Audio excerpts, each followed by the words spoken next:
Hello दोस्तों, आप लोग को जैसा कि पता ही होगा कि हम एक सीरीज़ लेकर आए हैं। उस सीरीज़ में सभी जीएस के जितने भी सब्जेक्ट्स हो सकते हैं, सभी के प्रीवियस ईयर क्वेश्चन कराने का हमने ठेका लिया है। ठीक है, इसमें क्या है ना कि ज़्यादातर आजकल की जो परीक्षाएं हैं उसमें से आप देख रहे हो कि सारी परीक्षाओं में सारे प्रीवियस ईयर क्वेश्चन ही उसमें ज़्यादातर रखे जाते हैं। तो मुझे लगता है कि आपको इससे एक ये भी पता चल जाएगा कि प्रश्न आते कैसे हैं, और दूसरा अच्छे प्रश्नों की अच्छी प्रैक्टिस हो जाएगी। चलिए बिना देर करते हुए इस सीरीज़ को हम आगे बढ़ाते हैं। सबसे पहला क्वेश्चन है कि वैदिक काल में भारत में वैदिक सभ्यता किस नदी के किनारे विकसित हुई थी। बेटा देखो, वैदिक सभ्यता की अगर हम बात करें तो ताप्ती नदी, नर्मदा नदी और गोदावरी नदी, इसका जो है उत्तर गलत हो जाएगा। इसमें वैदिक सभ्यता का विकास जो है वो सरस्वती नदी के किनारे हुआ था। अगर यही सिंधु घाटी सभ्यता का विकास पूछता तो उसका जो है विकास सिंधु नदी के किनारे हुआ था, लेकिन वैदिक सभ्यता का जो विकास है वो आपका सरस्वती नदी के किनारे हुआ था। चलिए दूसरा क्वेश्चन आपकी स्क्रीन पर लेकर आते हैं। दूसरा क्वेश्चन क्या है, लिखा कि वेदांगों के संदर्भ में निम्नलिखित में से, ध्यान सुना, वेदांगों के संदर्भ में निम्नलिखित में से कौन सा शब्द अनुष्ठान शब्द को दर्शाता है।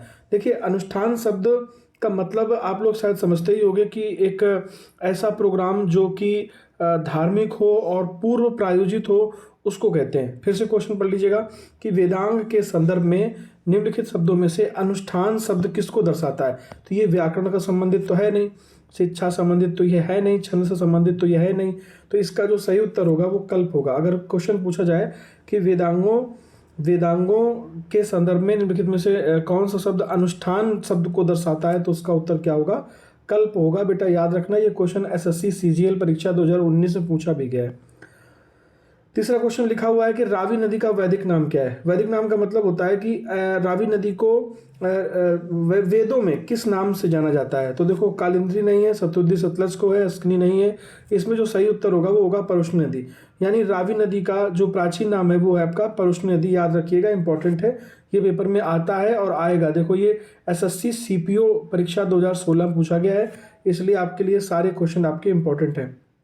उसके बाद देखिएगा, लिखा है कि वैदिक सिद्धांत के अनुसार निम्नलिखित में से कौन सा कथन गलत है। मैं पहले भी आपसे कई बार कह चुका हूं कि गलत है सही है, इस बात का बहुत ध्यान रखा करें। अगर आप ये सही नहीं पढ़ते हो तो यहीं से आपकी जो है गलती हो जाती है। ये क्वेश्चन एसएससी सीपीओ परीक्षा 2018 का क्वेश्चन है। क्वेश्चन क्या कहता है कि कौन सा कथन गलत है। लिखा है कि वैश्यों या सामान्य जनों की उत्पत्ति पुरुषों की जांघों से हुई थी। ध्यान से सुनना, लिखा है वैश्यों या सामान्य जनों की उत्पत्ति कहाँ से हुई थी, जांघों से हुई थी। ये बात एकदम सही है। अगला लिखा है क्षत्रिय या योद्धा की उत्पत्ति भुजाओं से हुई थी। ये भी बिल्कुल सही है। शूद्र या मजदूर या और नौकर की उत्पत्ति पुरुष के पैरों से हुई थी। बिल्कुल सही बात लिखी हुई है।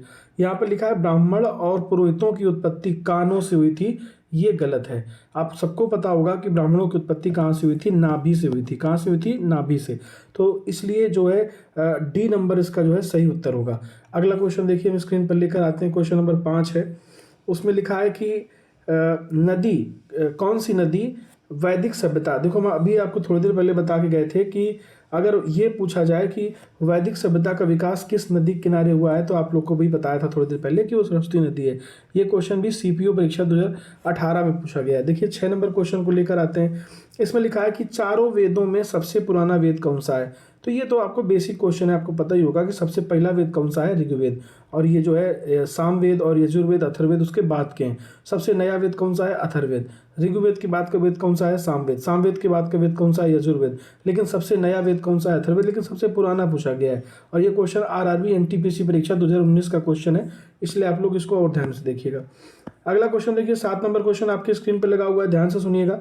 क्वेश्चन कहता है कि निम्नलिखित में से किस वेद में संगीत से संबंधित, देखो ये बहुत सरल क्वेश्चन है लेकिन आता कई बार पेपर में, आरआरबी एनटीपीसी परीक्षा 2019 में पूछा गया है कि संगीत से संबंधित वेद कौन सा है। तो आप लोग को पता होगा, रटा होगा, जो बच्चे हमसे पढ़ते हैं क्लास में उनको पता होगा कि संगीत संबंधित वेद कौन सा है, आपका सामवेद है। अब हम आगे आते हैं 8 नंबर क्वेश्चन लेकर के। 8 नंबर क्वेश्चन क्या कहता है, कहता है कि वैदिक काल में निम्नलिखित में से किस अनाज को व्रही शब्द, देखो ये भी पता होगा शायद आपको कि जो व्रही शब्द है ये किसके लिए कहा गया है, ये चावल के लिए कहा गया है। तो याद रखना बेटा, गेहूं गोधूम होता है, जौ को यव कहा जाता है, लेकिन चावल जो शब्द है इसको यहाँ पर व्रही शब्द से उल्लेखित किया गया है। तो आप लोग इस बात को ध्यान में रखिएगा। उसके बाद हम 9 नंबर क्वेश्चन लेकर आते हैं। 9 नंबर क्वेश्चन देखो क्या कहता है, कहता है निम्नलिखित में से कौन सा वर्ण, ध्यान सुना, कह रहा कौन सा वर्ण चार जाने माने वर्णों में से चौथे स्थान पर आता है। तो देखो मैं क्रम की बात यहाँ नहीं कर रहा हूँ क्योंकि क्रम शायद कहना गलत हो जाएगा, लेकिन ऋग्वेद या वैदिक काल के अनुसार अगर हम चौथे वर्ग की बात करें, चूँकि सबको पता होगा कि यहाँ पर शीर्षस्थ में ब्राह्मण को दिखाया गया था, सेकंड नंबर पे इसमें क्षत्रिय को दिखाया गया था, थर्ड नंबर पे इसमें वैश्य को दिखाया गया था। तो जो चौथा वर्ण था वो कौन सा था? शूद्र। ये वैदिक काल के आधार पर है, अभी कोई जाति प्रथा जैसा कोई शब्द नहीं है, तो उसके लिए आपको ये सब बातें नहीं सोचनी है, लेकिन परीक्षा में पूछा जाएगा तो भाई बताना पड़ेगा, इसलिए हमने बताया आपको। अब हम बात करते हैं वैदिक देवता। वैदिक देवता इंद्र किसके देवता हैं? शायद पता ही होगा आपको कि इंद्र जो है वो वर्षा के देवता हैं। इंद्र किसके हैं? वर्षा के। लगभग जो है जब भी कोई बारिश वारिश होती है तो लोग कह ही देते हैं भाई इंद्र देवता आप मान जाओ, इसका मतलब इंद्र किसके देवता हैं? वर्षा के। ये देखो यूपी जूनियर इंजीनियर तकनीकी परीक्षा, ये यूपी का क्वेश्चन है, इसलिए आप लोग इस परीक्षा के क्वेश्चन को भी ध्यान से समझ लीजिए। मैंने कहा ना आपको कि मैं प्रीवियस ईयर लेकर आया हूँ, मैं सारे क्वेश्चन करा दूंगा, जितने भी प्रीवियस ईयर क्वेश्चन हो सकते हैं मैं सारे क्वेश्चन कराऊंगा। आप लोग धैर्य से बने रहिएगा। हाँ, एक और चीज़, अगर मेरे द्वारा बताए गए क्वेश्चन आपको लग रहे हैं कि ये पेपर में आने की संभावना रखते हैं तो एक काम करिएगा, आप अच्छी सी कोई कमेंट कर दीजिएगा। क्या कर दीजिएगा? कमेंट। अगर आप अच्छी सी कमेंट कर देंगे तो मुझे मोटिवेशन मिलेगा और जिससे मैं आगे और भी अच्छे अच्छे क्वेश्चन आपके लिए लेकर आऊँगा। तो अभी तक अगर आपने सब्सक्राइब नहीं किया है तो वो भी कर लीजिएगा, वो भी मुझे मोटिवेशन देगा। हाँ, लाइक जरूर करके जाइएगा। लिखा है निम्नलिखित में से कौन सा उपवेद नहीं है? उपवेद के बारे में तो आपको पता ही होगा कि सभी चारों वेदों के अलग अलग उपवेद हैं। जैसे कि यह सबसे पहला ऋग्वेद है, उसका आयुर्वेद है, फिर उसके बाद यजुर्वेद है, धनुर्वेद है और योग वेद ये, और शस्त्र शास्त्र की अगर हम बात करें तो शायद आपको पता होगा कि ये जो योग वेद है इसका ये किसी का भी उपवेद नहीं है। धनुर्वेद भी है, आयुर्वेद भी है और शस्त्र शास्त्र भी है, लेकिन ये जो योग वेद है ये किसी का उपवेद नहीं है।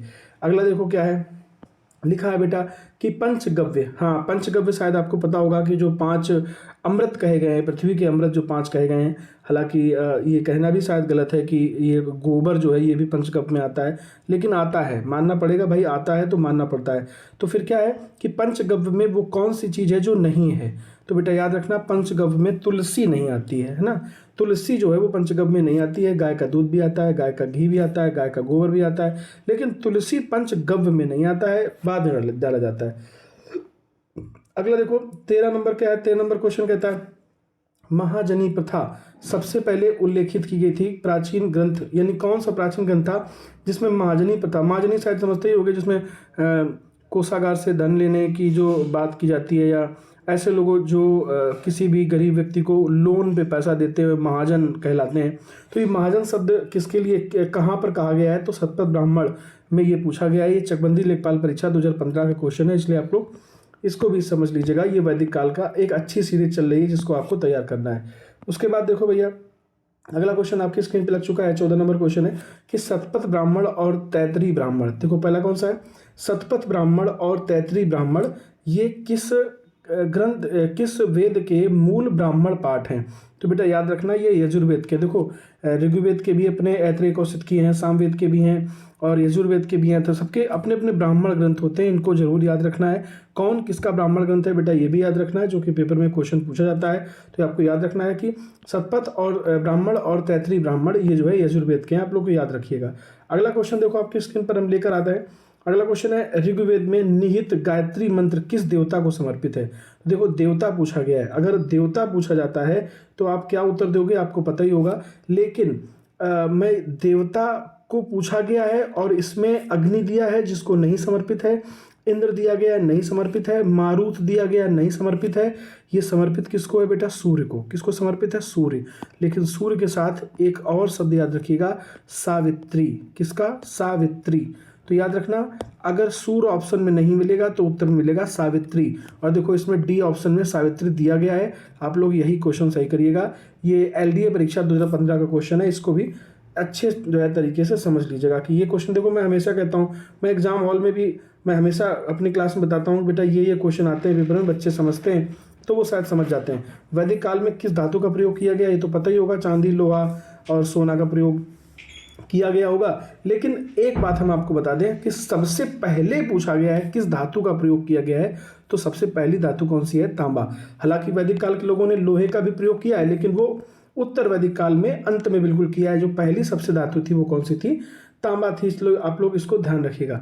अगला क्वेश्चन है 17 नंबर क्वेश्चन, देखो क्या कहता है। कहता है कि इनमें से कौन सा 3 वेदों को संयुक्त रूप से वेदत्रयी कहा जाता है, लेकिन इनमें से कौन से वेद जो है वो वेदत्रयी में आते हैं। आप लोग देखिएगा, इसमें पहला है ऋग्वेद, यजुर्वेद, अथर्ववेद। देखो अथर्ववेद वेदत्रयी में नहीं आता है, अगर वो नहीं आता है तो फिर इसमें भी ये दिया गया है तो नहीं होगा, इसमें भी दिया गया है तो ये भी नहीं होगा, तो ये वाला जो है सही होगा। यानी ऋग्वेद, सामवेद और यजुर्वेद ये वेदत्रयी में आते हैं, आप लोग याद रखिएगा। 18 नंबर क्वेश्चन आपके स्क्रीन पे देखो हम लगा रहे हैं। आप लोग देखिए, जब मैं क्वेश्चन लगाया करूं तो आप लोग खुद से भी सोचने का प्रयास किया करो कि इसका उत्तर क्या होगा, कि वैदिक सभ्यता किस नदी के किनारे। देखो कितनी बार ये क्वेश्चन आ चुका है, शायद आपको तो रट चुका होगा क्वेश्चन कि वैदिक सभ्यता किस नदी के तट पर विकसित हुई थी, तो आपका उत्तर होगा सरस्वती नदी। अगला क्वेश्चन देखो, यहाँ पे 19 नंबर क्वेश्चन लिखा हुआ है कि क्वेश्चन ध्यान से पढ़िएगा, बहुत ध्यान से क्वेश्चन पढ़िएगा। करा कि निम्न में से वेदों का सही कालानुक्रम बताओ। मैंने आपको देखो जब शुरुआत की थी पढ़ाने की तभी बताया था कि सबसे पहला ऋग्वेद है, फिर उसके बाद सामवेद है, फिर उसके बाद यजुर्वेद है और फिर उसके बाद अथर्ववेद है। तो इसके आधार पर देखो ये ऋग्वेद, सामवेद, अथर्ववेद ये गलत हो गया। फिर देखो ये वाला ऋग्वेद, अथर्व ये भी गलत हो गया। इसके बाद लिखा है, हाँ ये बी नंबर देखो लिखा है ऋग्वेद, सामवेद, यजुर्वेद और अथर्ववेद। इससे 19 नंबर का जो है बी नंबर ऑप्शन सही होगा। अगला क्वेश्चन देखो, यहाँ पर 20 नंबर क्वेश्चन लिखा हुआ है। करा कि इनमें से मनुष्य द्वारा सबसे पहले प्रयोग होने वाली धातु अनाज कौन सा था। सबको पता होगा कि सबसे पहले जौ प्रयोग हुआ था, लेकिन जौ को क्या कहा जाता है, यव। मैंने थोड़ी देर पहले बताया था, तो ये आपका ए नंबर आपका उत्तर सही होगा कि सबसे पहले कौन सी अनाजी फसल पैदा की थी, तो वो आपका जौ था। अगला देखो, अगला क्वेश्चन है 21 नंबर क्वेश्चन, और कहता है कि वैदिक युग में राजा अपनी जनता को जो कर वसूल करते थे उसे क्या कहते थे। देखो वैदिक काल में राजा अपनी जनता से जो कर वसूल करते थे उस वस्तु को क्या बोलते थे बेटा, बलि बोलते थे। क्या बोलते थे, बलि। याद रखना इंपॉर्टेंट है। आपको लगेगा शायद बलि वो चीज़ होती है जब किसी की हत्या की जाती है, लेकिन नहीं, जो राजा अपनी जनता से जो वसूल करते थे वो बलि होती थी, याद रखना। वैदिक काल की बात चल रही है। अगला और आखिरी क्वेश्चन है इस उसका टॉपिक का, लिखा है कि ऋग्वैदिक आर्य पशुचारी लोग थे, मतलब पशुओं को चलाते थे। इस तथ्य से पुष्ट होता है कि, क्या पुष्ट होता है, ऋग्वेद में गाय के अनेक संदर्भ हैं। कह सकते हैं कि हाँ हैं, लेकिन कितना सही है ये अभी नहीं कह सकते। अगला लिखा है अधिकांश युद्ध गायों के लिए लड़े गए, ये भी सही लग रहा है।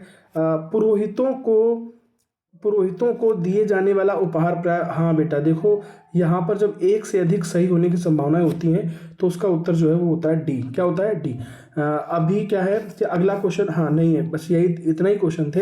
मेरा आग्रह है आपसे कि अगर आपको थोड़ा भी क्लास ये प्रभावी लगी हो तो बेटा इसमें जो है कमेंट जरूर करिएगा। क्या करिएगा, कमेंट कीजिएगा। अगर आप कमेंट करोगे तो हमको मोटिवेशन मिलता है। और अभी तक अगर आपने चैनल सब्सक्राइब नहीं किया तो कर लीजिएगा। और सुनिएगा, आप ज़्यादा से ज़्यादा इस क्लास को शेयर कर दीजिएगा, ये मेरा आपसे आग्रह है। आग्रह है मतलब आग्रह। चलिए आप इस क्लास को यहीं ख़त्म करते हैं, उसके बाद जो है नेक्स्ट आपको नेक्स्ट सीरीज़ की क्लास